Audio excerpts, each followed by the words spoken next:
Hi, നമസ്കാരം. ID കാർഡിന് കൊടുക്കാൻ എന്തൊക്കെ ഡോക്യുമെൻ്റ് വേണമെന്നാണ് ആൾക്കാരുടെ ഏറ്റവും കൂടുതൽ ചോദ്യം.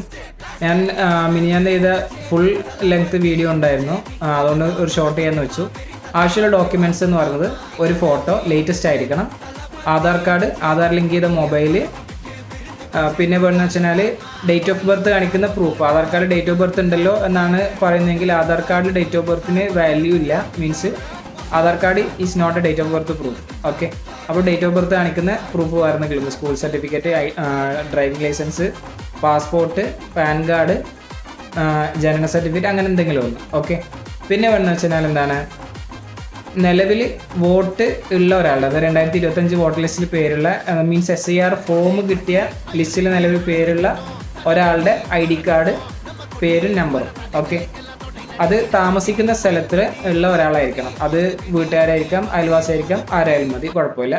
പിന്നെ അടുത്ത വേണമെന്ന് വെച്ചാൽ എന്താണ്, രക്ഷിതാവിൻ്റെ ഉമ്മ, ഉപ്പ, മാതാവ്, പിതാവ്, അല്ലെങ്കിൽ പിന്നെ ഗ്രാൻഡ് പാരൻറ്റ്, ഉമ്മമ്മ, ഉപ്പാപ്പ, അങ്ങനെയുള്ള ആരെങ്കിലും ഒരാളുടെ SIR ഡീറ്റെയിൽസ്, അഥവാ 2002 വോട്ടർ ലിസ്റ്റിലെ ഡീറ്റെയിൽസ്, അതിൻ്റെ അസംബ്ലി നമ്പർ, ബൂത്ത് നമ്പർ അഥവാ പാർട്ടി നമ്പർ, പിന്നെ അവരുടെ ക്രമ നമ്പർ. ഓക്കെ, ഇത്രയും കാര്യങ്ങളുണ്ടെങ്കിൽ നിങ്ങൾക്ക് എത്രയും വേഗം അക്ഷയയിൽ ചെന്നിട്ട് ID കാർഡ് ആപ്ലിക്കേഷൻ ചെയ്യാൻ പറ്റുന്നതാണ്.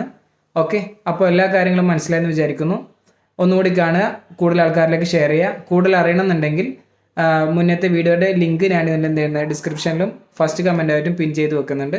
അതൊന്ന് കണ്ടിട്ട് എന്ത് ചെയ്യുക, കാര്യങ്ങളൊക്കെ മനസ്സിലാക്കി വെക്കാം. അപ്പോൾ ഓൾ ദ ബെസ്റ്റ്.